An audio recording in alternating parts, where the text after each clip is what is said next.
संघर्ष मला वाटतो कदाचित माझ्या पाचवीला पुजलेला आहे असं मला वाटतं. पण मागणाऱ्याची जंत्री फार मोठी होती. काही मातब्बरांची मुलं आहेत, काही मोठ्या घरची मुलं आहेत आणि मी एक साधा गरीब घरचा पोरगा आहे. पण साहेबांनी मला संधी दिली असती आमच्या. अशा वेळेला प्रकाश सुर्वेंना उद्धव ठाकरेंनी न्याय दिला असता? त्या संधीचं सोनं करून दाखवलं असतं आपण. पुढे राहणार की नाही हा प्रश्न. आहोत पुढचं काय? मी जेव्हा साहेबांबरोबर निघालो होतो त्या मुंबईतला पहिला आमदार होतो.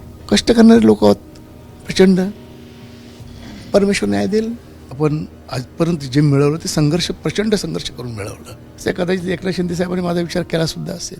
महाराष्ट्रात एकनाथ शिंदेंनी जेव्हा बंड केलं होतं त्यावेळेला मुंबईतून नेमकं कोण आमदार एकनाथ शिंदेंसोबत जाणार याची उत्सुकता सर्वांना होती. कारण का मुंबई हा उद्धव ठाकरेंचा बालेकिल्ला मानला जातो.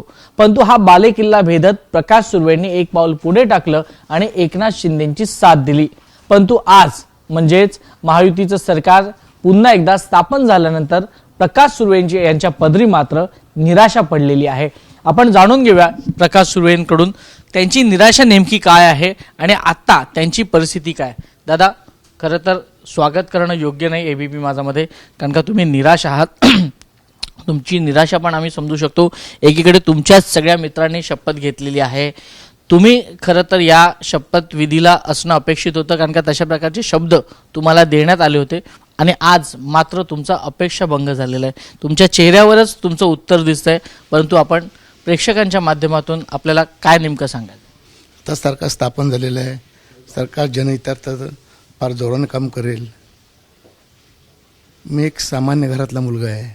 गरिबीतून वर आलेलो आहे. संघर्ष करत करत इथपर्यंत आलेलो आहे आणि संघर्ष करत आपण आजपर्यंत जे मिळवलं ते प्रचंड संघर्ष करून मिळवलं. माझे वडील श्रीनिवास मिलमध्ये कामगार होते.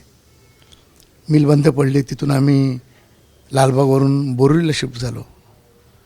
उदरनिर्वाहासाठी काय नव्हतं म्हणून भाईचा धंदा सुरू केला मी आणि माझ्या आईने. आणि भाईचा धंदा करत मी कॉलेज पूर्ण केलं.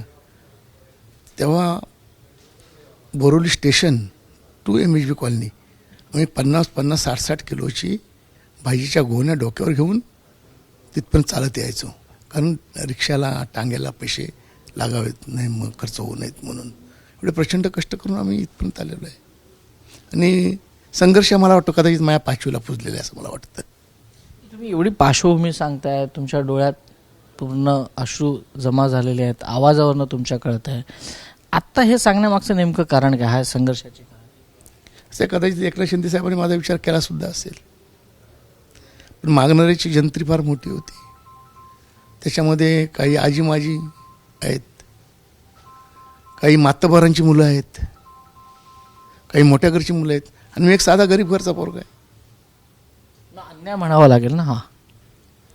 आता तुम्ही काय म्हणायचं ते म्हणा. पण प्रकाश सुर्वे जीवनात ह्याच्यावरून हे सिद्ध झालं की माझ्या जीवनात संघर्षाचं आहे हे माझ्या निश्चित सिद्ध झालेलं आहे.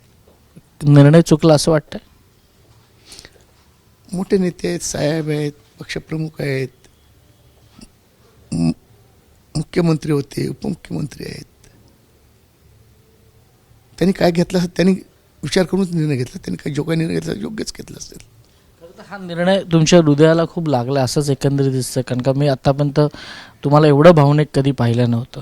तुमचे कुटुंबीय पूर्ण नर्वस झाले आहेत, तुम्ही देखील नर्वस झालेला. मी जेव्हा साहेबांबरोबर निघालो होतो त्या मुंबईतला पहिला आमदार होतो.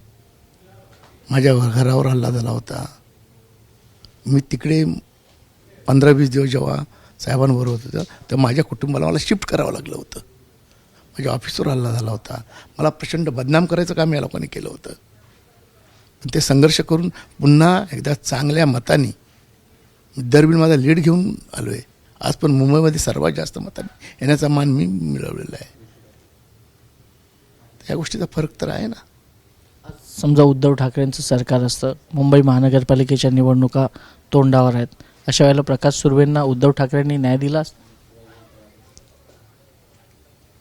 जे आता त्यांच्याबरोबर नाही त्याबद्दल बोलण्यात काय अर्थ आहे.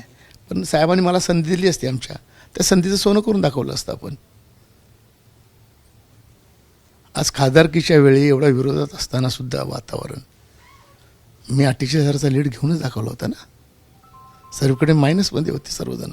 मी 48चा लीड घेऊन दाखवला होता. म्हणजे मी काय ते चांगलं काम करतोय ना. मला आठवतं आम्ही उभाटा गटामध्ये तेव्हा पहिले होतो. त्या माया तिथे फक्त एकच नगरसेवक होता. मी 7च्या 7 नगरसेवक निवडून काढले होते. बोरिवलीमध्ये नव्हता, ते संध्याई पुलतुशीच्या माध्यमातून तिथे सुद्धा एक नगरसेवक देण्याचं काम केलं. आयुष्यात कधी उभाटा तिथे एक नगरसेवक नव्हता. कष्ट करणारे लोक आहोत प्रचंड. परमेश्वर न्याय देईल. आता राजकारणात कधी काही होऊ शकतं. आता ह्याच्यात काही नेम उरला नाही आहे.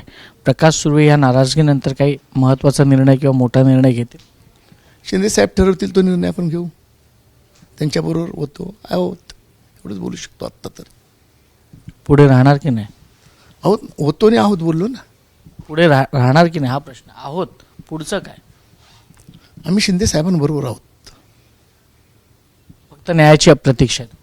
हां, त्यांनी ठरवायचं न्याय द्यायचं की नाही ते त्यांचा प्रश्न आहे. मी माझं योग्य योगदान दिलेलं आहे. धन्यवाद. आपण अपेक्षा करूया की तुम्हाला लवकरच न्याय मिळेल. तर हे आहेत प्रकाश सुर्वे, जे मुंबईतले पहिले आमदार होते, जे एकनाथ शिंदेंना साथ दिली होती. त्यानंतर त्यांच्यावर प्रचंड अशा प्रमाणात संघर्षाला सामोरं जावं लागलं होतं. त्यांनी सांगितलं की माझ्या 5वीलाच संघर्ष पुजलेला आहे. त्यामुळे आगामी काळात यांच्या संघर्षाची समाप्ती एकनाथ शिंदे कशी करतायत हे पाहणं उत्सुकतेचं ठरेल. कॅमेरा पर्सन रुपेश शेलारसह वैभव परब, एबीपी माझा, नागपूर. एबीपी माझा, उघडा डोळे बघा नीट.